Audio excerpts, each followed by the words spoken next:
É com muita honra hoje que eu recebo o João Pedro Stedel, que é um dos líderes do MST, que é poderíamos dizer, um dos maiores movimentos sociais do mundo hoje. Nós não gostamos desse tipo de qualificação. O que nós fazemos é a nossa obrigação de organizar os pobres do campo para que eles lutem por reforma agrária, por uma vida melhor. E agora estamos lutando também em defesa da natureza frente aos crimes ambientais. E ao longo desses 40 anos de vida do movimento, perdemos muitos companheiros, mas seguimos a luta e nós conquistamos terra para 400 mil famílias. Esse é o nosso tamanho, mas nós não queremos nos comparar com ninguém. Sim, mas o movimento do Sem Terra é uma inspiração no mundo inteiro, ainda mais que hoje, com o livre comércio, os tratados que tem, por exemplo, da Europa, com todos os camponeses, em qualquer lugar do mundo, eles estão sofrendo muito, os pequenos, não o agronegócio, mas os pequenos estão sofrendo, e justamente o combate que começou no Brasil hoje está se exportando devagarzinho para os outros danados da terra. Isso, vocês acham que esse legado que hoje vocês põem nos BRICS é importante para... Um pouquinho de história.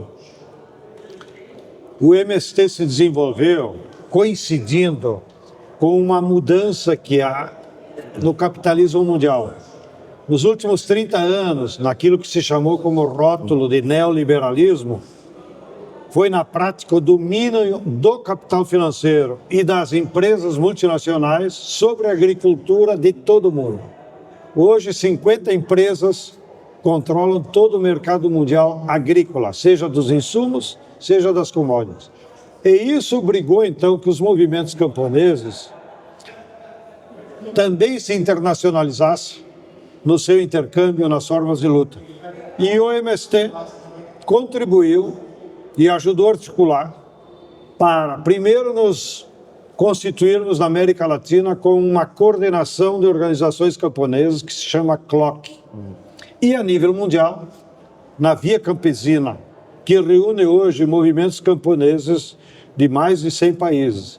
Então, a nossa forma de enfrentar o capitalismo mundial, de denunciar os crimes das multinacionais, de lutar por uma agricultura agroecológica, é através da Via Campesina que articula esse esforço que cada movimento em seu país procura fazer, e nós, modestamente, procuramos fazer essa luta aqui no Brasil também.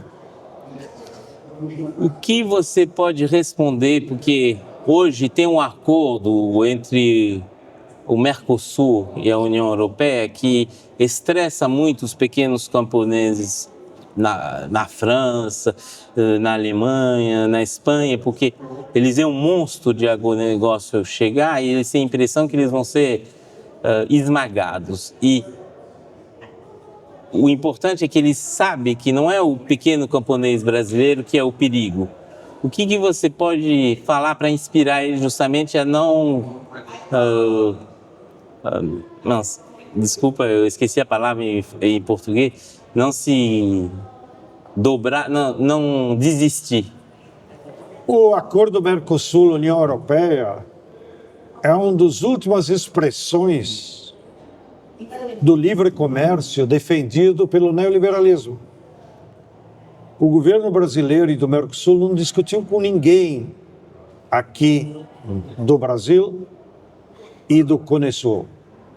Nós somos frontalmente contra esse acordo. Esse acordo só beneficia as empresas transnacionais que controlam as commodities agrícolas e, de fato, vão inundar a Europa com preços e produtos mais baixos, porque eles não vão pagar imposto nem aqui no Brasil, nem na Europa. E vai beneficiar a indústria alemã, que quer vender produtos no Brasil sem pagar imposto aqui no Brasil. Então vai ser um desastre. Eu não sei de onde o Itamaraty convenceu o Lula a ser porta-voz desse acordo que é nefasto, sobretudo para os camponeses da América do Sul e para a indústria brasileira. Vai ter um impacto enorme. Por isso que nós, sempre que podemos, em todos os espaços, levantamos nossa voz, nós dissemos claramente que nós somos contra e nós vamos se mobilizar para que o acordo não aconteça. Então, nós ficamos sempre muito animados quando vemos os tratores da Europa ir para as ruas, fazer mobilizações e lutar. Continuem assim, façam luta, porque na história da humanidade, todas as conquistas sociais dependeram de lutas de massas. E se a gente não lutar, nós não conseguimos barrar os interesses dos capitalistas que só querem aumentar os seus lucros. É importante você falar de luta, porque no Brasil essa luta pela melhora das condições dos trabalhadores da terra não foi feito sem sangue, infelizmente. Muitos líderes do MST foram assassinados e tem o massacre do Eldorado dos Carajás, que ainda está presente porque tem uma impunidade total em relação a quem cometeu esse crime. E o que você acha que ainda pudemos fazer justamente para que essa luta que vocês fazem, que é legítima, possa se fazer sem justamente essa violência do outro lado? Bem, o capitalista e o dono de terras, o latifundiário, sempre foram violentos em toda a história da humanidade e seguirão violentos, porque eles sabem que é uma injustiça, que é uma iniquidade você ter uma propriedade privada de 100 mil hectares, de 1.000 hectares, de 10 mil hectares, porque a terra não é fruto do trabalho, é um bem da natureza. Foi o capitalismo industrial que inventou a propriedade privada no século XIX. Então, a propriedade privada da terra é uma excrescência, é uma grande injustiça. E por isso eles têm que garantir esse direito à propriedade privada com a violência. A violência dos seus guardas, a violência do Estado burguês. E isso vai continuar. Porém, eles têm uma contradição, que eles não produzem alimentos para o povo. Eles não dão trabalho para o povo. Portanto, o grande propriedade da terra é também antissocial, antiprogresso, anti-humanitário. E o que nós defendemos, olhando para o futuro, é que se no passado o centro da nossa luta era enfrentar o latifundiário e conseguir a distribuição de terra, agora nós precisamos ampliar os horizontes e defender também a natureza.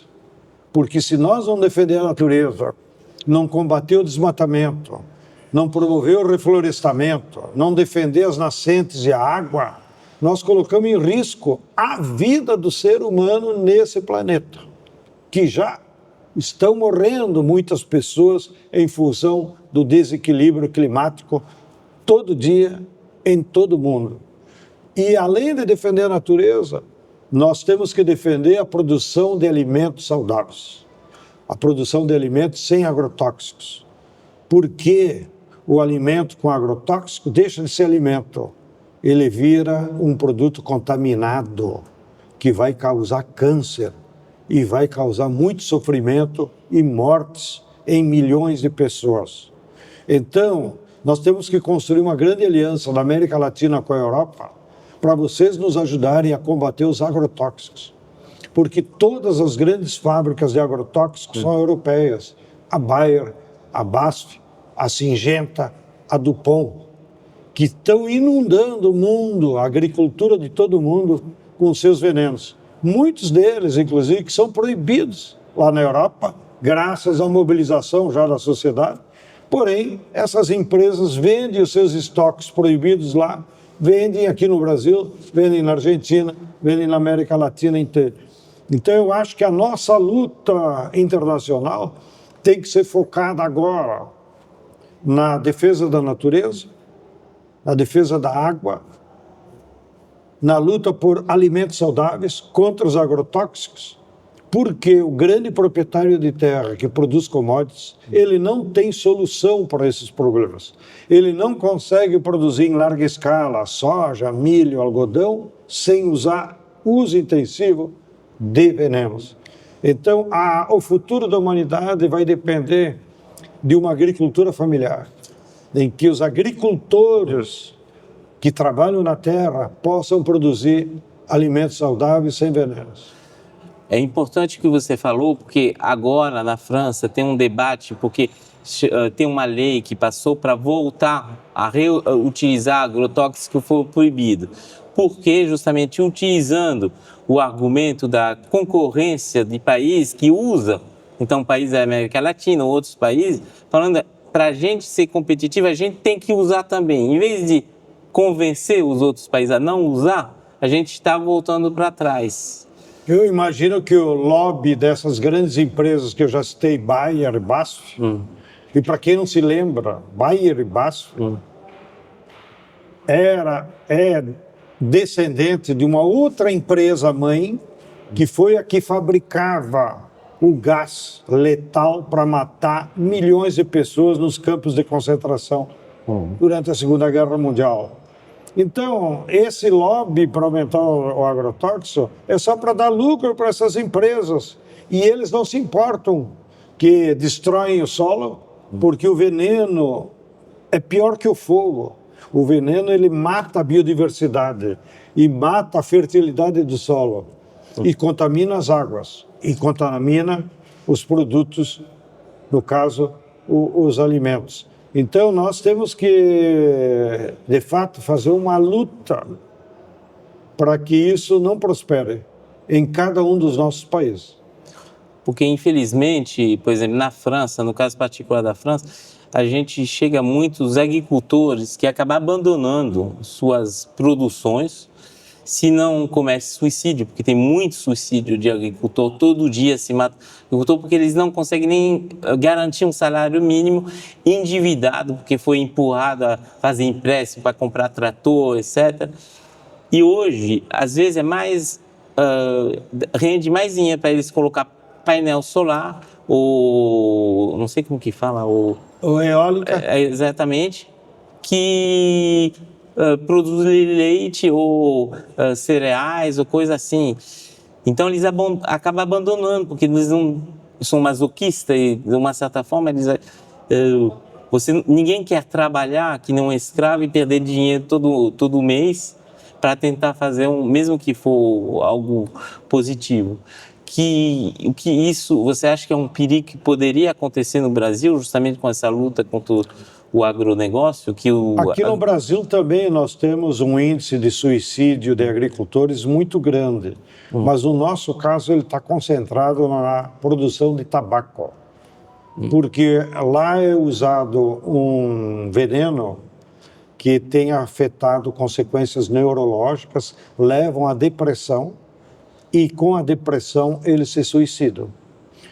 Na Índia também há um fenômeno parecido, há muito suicídio na Índia, aí por razões sociais, que as pessoas, os agricultores não conseguem pagar os empréstimos e aí ficam envergonhados e se suicidam. E por isso que nós temos que fazer uma luta mundial. Em cada país ter um projeto de desenvolvimento, garantir a soberania alimentar. É essa a teoria que a Via Campesina defende, inclusive para enfrentar a FAO e os governos locais. Os governos locais falam em segurança alimentar, que é um termo criado pela FAO. A segurança é a obrigação do governo de distribuir comida, mas isso não é suficiente. Nós, na Via Campesina, defendemos a soberania alimentar, que significa o seguinte: cada país, cada povo tem que ter o direito e o dever de produzir todos os alimentos que precisam. A história da humanidade é essa. Os povos sempre produziram os seus alimentos. Foi o capitalismo e agora as multinacionais que criaram essa loucura de padronizar a culinária de todo mundo. Hoje em dia é tudo à base de soja, milho, trigo e arroz.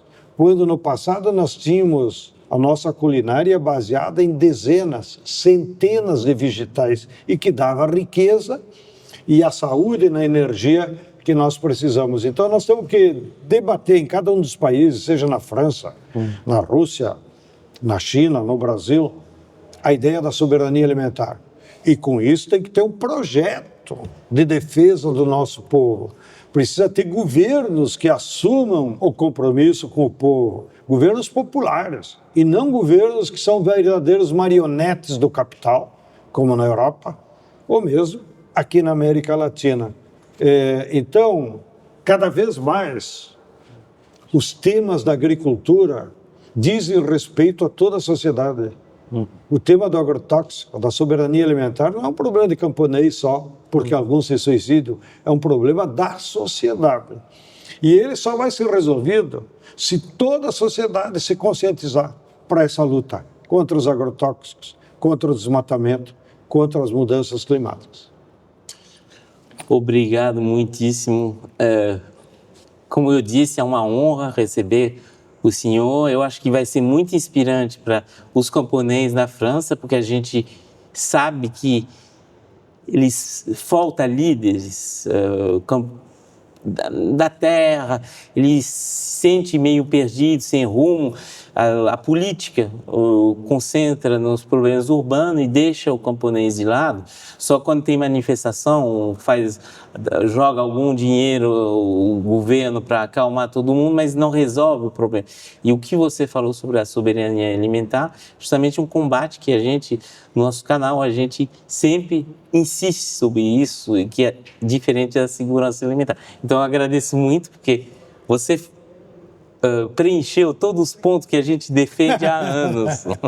Me alegro com a tua batalha nessa trincheira por levar conhecimento, levar informação, e espero que o teu canal estimule aos agricultores da França a lutem, façam mobilização de massa. Mesmo que agora não tenhamos líderes que deem unidade aos movimentos, mas os líderes só surgirão com luta. Líder não nasce de reunião, de negociação com o governo. Os líderes nascem da confiança que o povo bota neles durante a luta. Então, lutemos para poder melhorar as condições de vida e ter um futuro melhor para os nossos povos. Muito obrigado pelo teu espaço. Agradeço.